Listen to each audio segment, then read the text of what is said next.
करण्यात आलाय, मुख्यमंत्री फडणवीसांनी दिली माहिती। देशात लॉकडाऊन लागणार नाही, देशात संभ्रम पसरवणाऱ्यांवर कारवाई होणार, मुख्यमंत्री फडणवीसांकडून पुनरुच्चार। मुख्यमंत्र्यांनी घेतली सर्व जिल्हाधिकाऱ्यांची बैठक, इंधन उपलब्धता आणि अन्य बाबींचा फडणवीसांकडून आढावा। सरकारकडून 858 कोटी रुपयांचे 2 संरक्षण करार, भारतीय लष्करासाठी तुंगुस्का हवाई संरक्षण क्षेपणास्त्र खरेदीचा करार, रशियासोबत केला महत्त्वपूर्ण करार। देशातील परिस्थितीवर संसदेत चर्चा होणं गरजेचं, केंद्रानं विरोधी पक्षांना विश्वासात घेतलं नाही, संजय राऊत यांचा मोदी आणि केंद्रावर हल्लाबोल।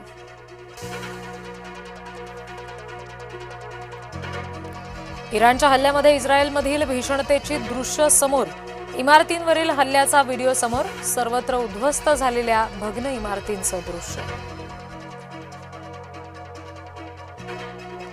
अमेरिकी लष्कराच्या प्रत्युत्तरासाठी इराणची मोठी तयारी, 10 लाख सैनिक सज्ज केल्याचा इराणी लष्कराचा दावा।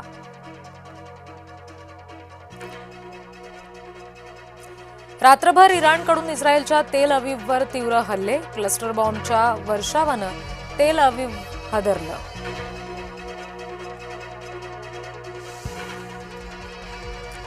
केंद्र सरकारची 8.2 लाख कोटी रुपये उभारण्याची योजना, आर्थिक तूट भरून काढण्यासाठी केंद्र सरकार बाजारातून उभारणार कर्ज।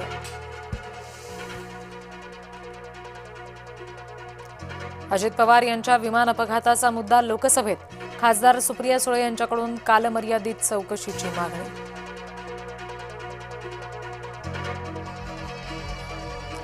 अशोक खरात विरोधात शुक्रवारी रात्री उशिरा 2 गुन्हे दाखल, एका महिलेची लैंगिक शोषणाची तर एका इसमाची फसवणूक केल्या प्रकरणात गुन्हा दाखल। अशोक खरात हवालदार रॅकेट चालवत होता, दुबईपर्यंत पैशांची देवाणघेवाण सुरू होती, अनेक मोठ्या अधिकाऱ्यांची खरातला मदत सुद्धा, जय महाराष्ट्राला सूत्रांची माहिती। संभाजीनगर जिल्ह्यातील धक्कादायक प्रकार उघड, अल्पवयीन मुलीवर अज्ञाताकडून अत्याचार, घरात एकटी असलेल्या मुलीला नेलं उचलून।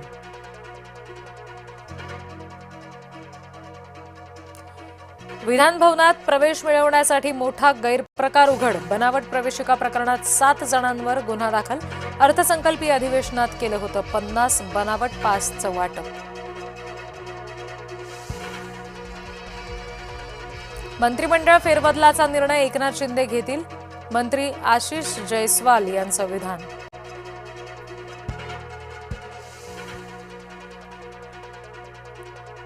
शिवसेना पक्ष खूप छोटा झालाय, या फडणवीसांच्या विधानावर प्रत्युत्तर, मोठेपणाचा दावा करणाऱ्यांनी आधी स्वतःचं मोठेपण तपासावं, ठाकरे गटाचे प्रवक्ते अखिल चित्रे यांचा ट्विट करून हल्लाबोल।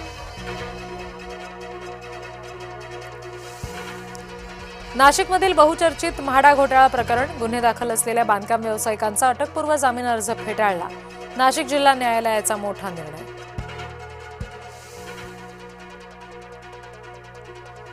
वरंध घाट दुरुस्तीच्या कामासाठी राहणार बंद, 25 मार्च ते 30 एप्रिल दरम्यान वरंध घाट राहणार बंद, पुणे जिल्हाधिकारी जितेंद्र डुडी यांची अधिसूचना।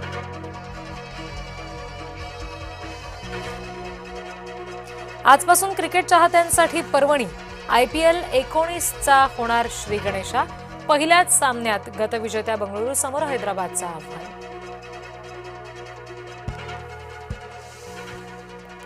चेन्नई सुपर किंग्सला मोठा धक्का, माही पहिले 2 आठवडे सामने खेळू शकणार नाही, दुखापतीमुळे धोनीला आरामाचा सल्ला।